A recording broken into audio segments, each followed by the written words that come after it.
रामचंद्र भगवान की जय। एक बार प्रेमला से बोला पागल मनमा हो, तीनों के मालिक शंकर भगवान की जय।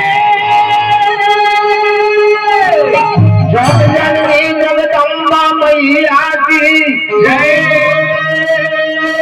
वीर बजरंग बली की जय। एक बार में मामा से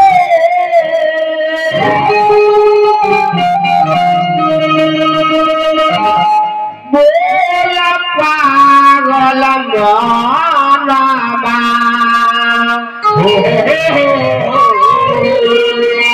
आज समैया सरस्वती मैया की जय।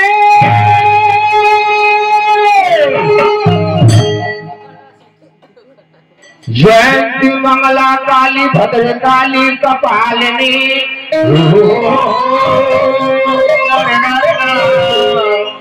जयंती मंगला काली भद्र काली कपालिनी कपालिनी, क्षमा शिवा धात्री स्वाहा नमस्ते।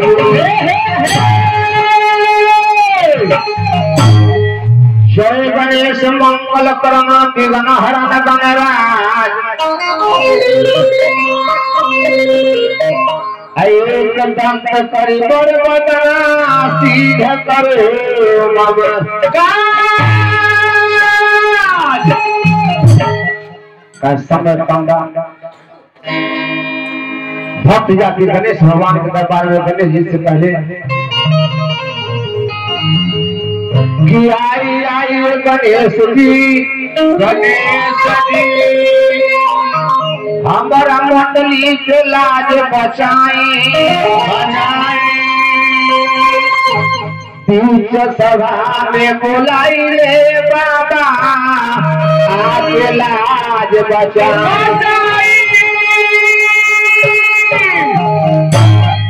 हिंदू समाज में कौनो काज में पूजा पाठ में जग जाप में कोनो शुभ काम होला सबसे पहले सूर्य वाला बाबा को मना जाला। काहे काहे बाबा कैला से मंगल के वर्षा होला, दूध उत्पादन दूर होला।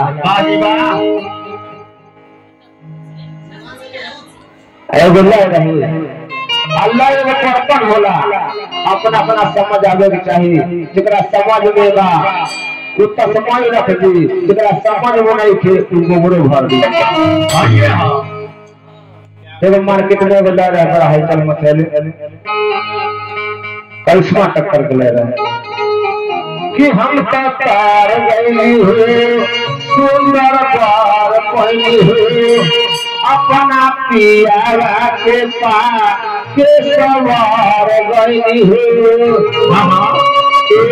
खुशी रहे लगा रे सखी पियारा दुलारे, आए हाय रे सखी पियारा दुलारे।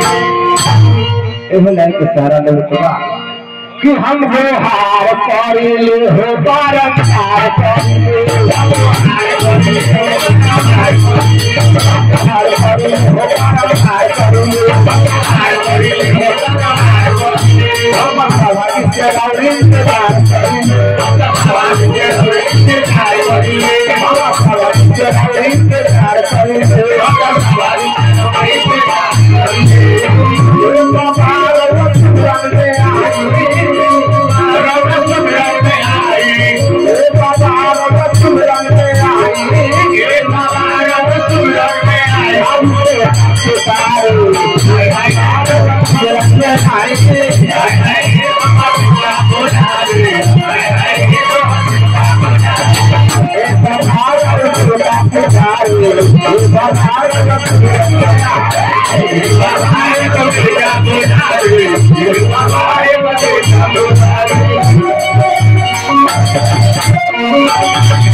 Thank you.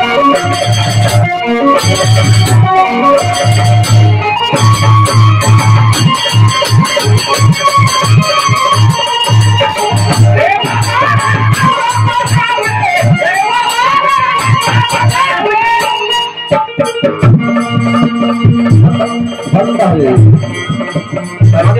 पार्वती पिता महादेवा पार्वती पिता महादेवा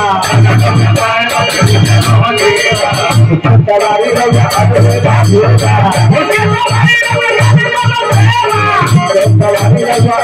भागेगा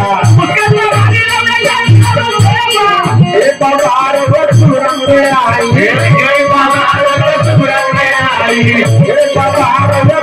में आई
क्या हो जाता है भाई